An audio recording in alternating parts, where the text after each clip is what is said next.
Good morning students. Students, welcome to the new topic of the chapter food and health. ठीक है? Students, today we will discuss about the diseases. Okay?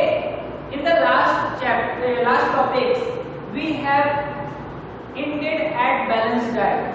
ठीक है?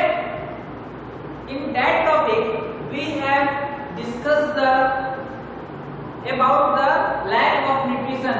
When we have lack of nutrition, then our body suffer from some diseases. मतलब last chapter में हम लोग ये देखे हैं, लास्ट टॉपिक में हम लोग ये देखे हैं कि जब हमारा बॉडी सही से न्यूट्रिशन नहीं ले पाता है तो हम लोग कई बीमारियों से ग्रसित हो जाते हैं। आज हम लोग वही जो टर्म यूज करते हैं बार बार डिजीजेस, उसके बारे में पढ़ेंगे। ठीक है? तो ये डिजीजेस है क्या? तो एक ऐसा कंडीशन जिसमें हमारा बॉडी सही से फंक्शन नहीं करता है, तब हम कहते हैं कि हमारे बॉडी में कोई ना कोई बीमारी हो गई है। क्लियर? तो it is a condition in which body unable to perform any functions or body parts does not function। मतलब जब हमारे बॉडी पार्ट्स में या हमारे बॉडी में कोई तरह की फंक्शन में कमी आ जाएगी, तब हम कहेंगे कि हमारा बॉडी क्या होगा? डिजीज्ड हो गया, मतलब बीमारी हो गया। तो ये बीमारी कैसे होता है? तो ये बीमारी होता है माइक्रो ऑर्गेनिज्म के द्वारा, और माइक्रो ऑर्गेनिज्म और न्यूट्रिशन की कमी के द्वारा, जिसको हम लोग कहते हैं माल नॉरिशमेंट। ठीक है? तो दो कारण बनते हैं बीमारी के, एक माइक्रो ऑर्गेनिज्म, एक माल नॉरिशमेंट। माल नॉरिशमेंट क्या कहा गया? Deficiency of nutrition. ठीक है?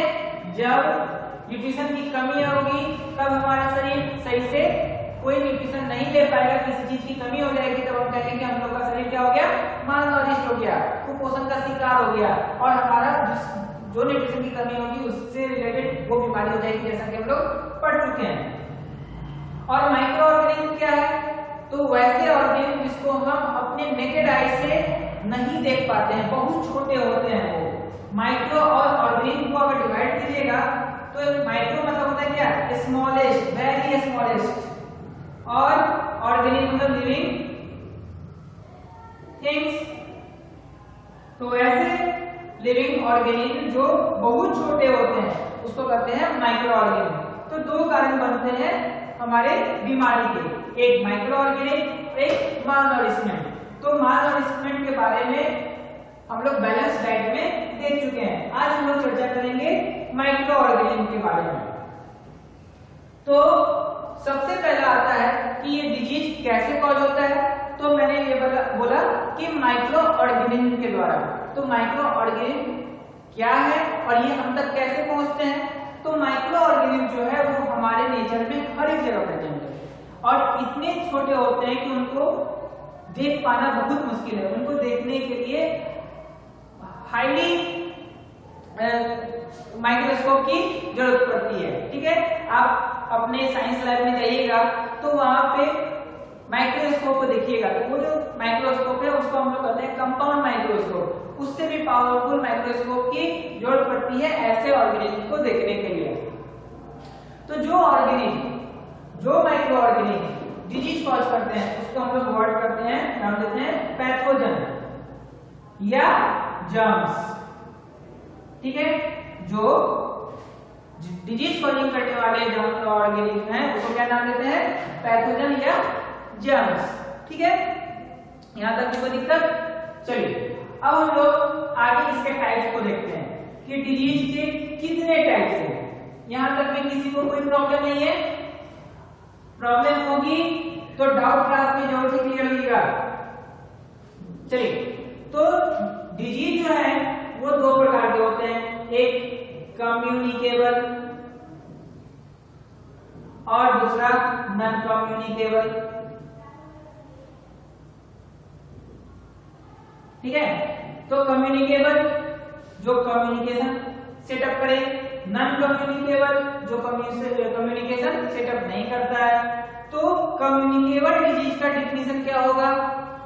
तो कम्युनिकेबल डिजीज का डेफिनेशन होगा कि वैसे डिजीज जो पर्सन टू पर्सन ट्रांसफर हो जाते हैं, मतलब the disease which can be transmitted from person to person is called communicable disease.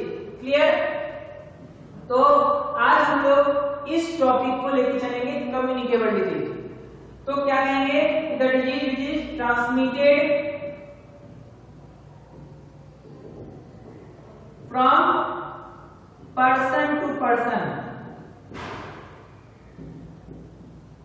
ठीक है, जो पर्सन टू पर्सन ट्रांसमिट होंगे उसको क्या कहेंगे?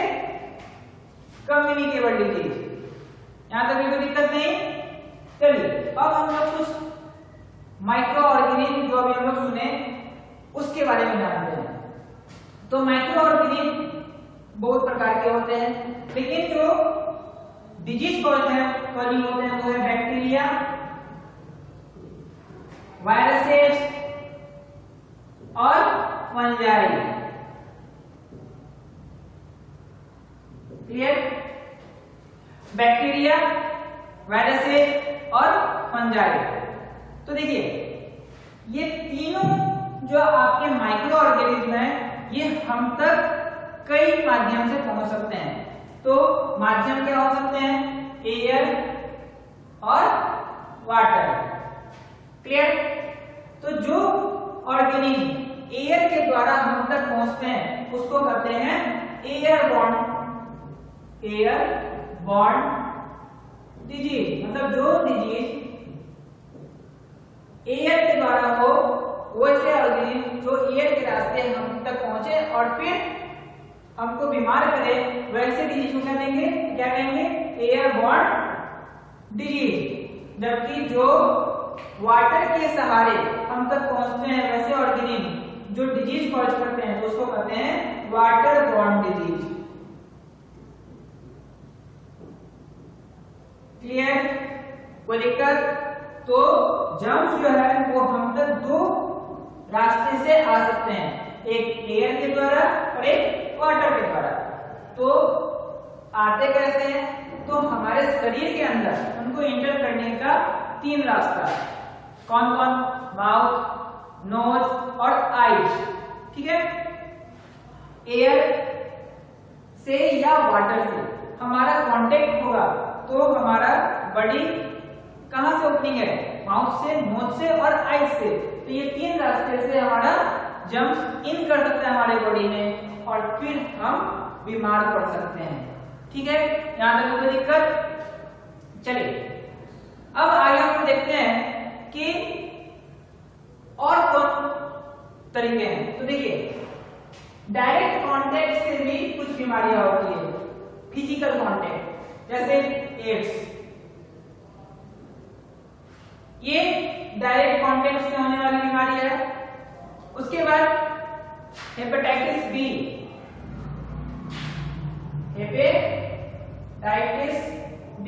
ये भी फिजिकल कांटेक्ट होने से बीमारी होती है। तो जो जर्म्स बीमारी को कॉज करते हैं या कहीं की बीमारी को कैरी करते हैं, उनको कहते हैं हम लोग कैरियर या वेक्टर। ठीक है, दो वर्ड है, इसका एक मीनिंग है कि जो जर्म्स हमारे बीमारी को कैरी करेगा वो क्या कहलाएगा? कैरियर या वेक्टर।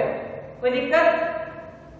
और एक और कारण बनता है, हम अपने आप को जानबूझ के बीमार कर लेते हैं। ठीक है, वो कारण बनता है क्या कि हम लोग अगर कंटामिनेटेड मतलब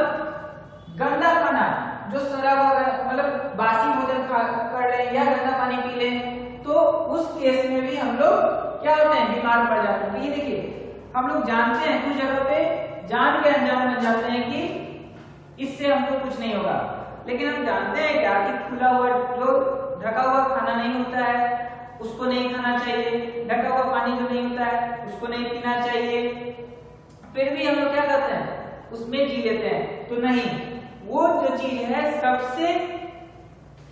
सबसे बड़ा कारण है किसी भी जर्म्स को हम तक पहुंचने का। तो कंटामिनेटेड वर्ड है, कंटामिनेटेड। कंटामिनेटेड मतलब डर्टी,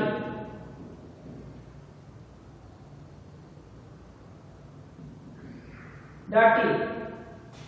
अगर हम लोग ढका हुआ फूड नहीं कंज्यूम करेंगे, खुला हुआ फूड कंज्यूम करेंगे, तब हमारा फूड क्या कहलाएगा, कंटामिनेटेड फूड। जब हम बिना ढका हुआ पानी को कंज्यूम करेंगे तो हम बोलेंगे कंटामिनेटेड फूड का, कंटामिनेटेड वाटर का कंजम्पशन किए। तो जो माइक्रो ऑर्गेनिज्म होते हैं उनको कंटामिनेटेड चीजों पे ज्यादा पाया जाता है, ठीक है।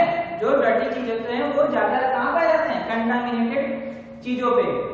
तो एयर, वाटर और फूड, ये तीनों डिजीज कॉजिंग होते हैं और इनको कंटामिनेटेड कहा जाता है, ठीक है। तो अगला टॉपिक है हमारा कि कौन कौन से डिजीज होते हैं जो कैरियर के रूप में हम तक पहुंचते हैं। तो देखिए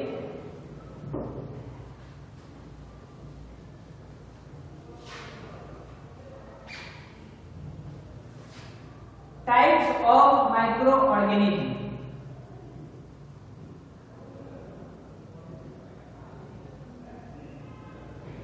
ठीक है। हम लोग क्या देख रहे हैं, टाइप्स माइक्रो ऑर्गेनिज्म। कैसे माइक्रो ऑर्गेनिज्म जो डिजीज करते हैं। तो सबसे पहला है बैक्टीरिया, सेकंड है वायरसेज, थर्ड है प्रोटोजोआ और फोर्थ है क्या, फंजाई। देखिए ये जो माइक्रो ऑर्गेनिज्म है, ये चार ऐसे माइक्रो ऑर्गेनिज्म हैं जो हमारे शरीर को क्या करते हैं, डिजीज बनाते हैं, मतलब बीमार बनाते हैं। तो बैक्टीरिया जो है ये सारे हर जगह पाए जाते हैं। बैक्टीरिया के कोई फिक्स शेप होते हैं, ये जनरली 3 शेप में पाए जाते हैं। कौन कौन, स्फेरिकल गोल में, रॉड शेप लंबे में और स्पाइरल टेढ़ा आधा कर्व में। तो 3 शेप होते हैं और बैक्टीरिया के द्वारा कई डिजीज कॉज होते हैं, जैसे ट्यूबरकुलोसिस। अब अगर बात करें वायरसेज का, तो वायरसेज एक ऐसा माइक्रो ऑर्गेनिज्म है जो लिविंग और नॉन लिविंग दोनों के जैसा बिहेव करता है। जब वो किसी लिविंग थिंग्स के बाहर है तो वो नॉन लिविंग थिंग्स के जैसा एक्ट करेगा, और लिविंग थिंग्स के अंदर है तो वो लिविंग थिंग्स बन जाएगा। जैसे हमारा कोरोना जो अभी चल रहा है, ये क्या है, वायरस है, और शरीर के बाहर ये है तो वो कोई काम नहीं करता है, एकदम नॉन लिविंग थिंग्स है। जैसे ही शरीर के अंदर आ जाएगा वो अपना एक्टिविटी शुरू करेगा और उनको बीमार बना देगा। क्लियर। तो वायरस के द्वारा भी कई बीमारियां हो जाती है, जैसे क्या कहिएगा, जैसे मैं आपको पोलियो, ठीक है, ये वायरस के द्वारा था। कॉमन कोल्ड फ्लू जिसको कहते हैं वो भी वायरसेस के द्वारा होता है। चलिए प्रोटोजोआ, प्रोटोजोआ क्या है, तो ऐसे ऑर्गेनिज्म जो किसी दूसरे ऑर्गेनिज्म का ब्लड को सक करके अपना न्यूट्रिशन लेते हैं और उसको बीमार करा देते हैं, जिससे वो न्यूट्रिशन ले रहे हैं, तो वो उसको कहते हैं प्रोटोजोआ। जैसे हमारा मॉस्किटो, वो एक प्रोटोजोआ ही है, ठीक है। वो दूसरे से ब्लड को लेता है, सक करता है, और उसके पास जो जम्स होते हैं, वो अनहेल्दी पर्सन से वो ब्लड को सक किया है, तो उसके साथ जम्स आया, उस जम्स को डाल दिया, इंजेक्ट कर दिया किसमें, हेल्दी पर्सन में, तो वो भी बीमार पड़ गया। तो प्रोटोजोआ पैथोजन, मॉस्किटो एक पैथोजन है जो प्रोटोजोआ को कैरी करता है।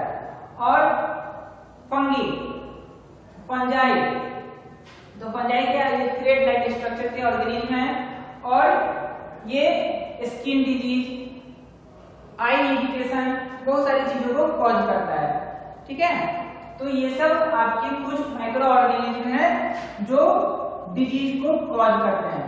तो आज के टॉपिक में आपको यही पढ़ना था, कम्युनिकेबल डिजीज। नेक्स्ट टॉपिक में इससे आगे वाले टॉपिक को देखेंगे और जो भी डाउट होगा अपने डाउट क्लियरिंग क्लास में ऑनलाइन जो लाइव चलता है उसमें जरूर से एक्टिव होकर सारे डाउट को क्लियर कर लीजिए।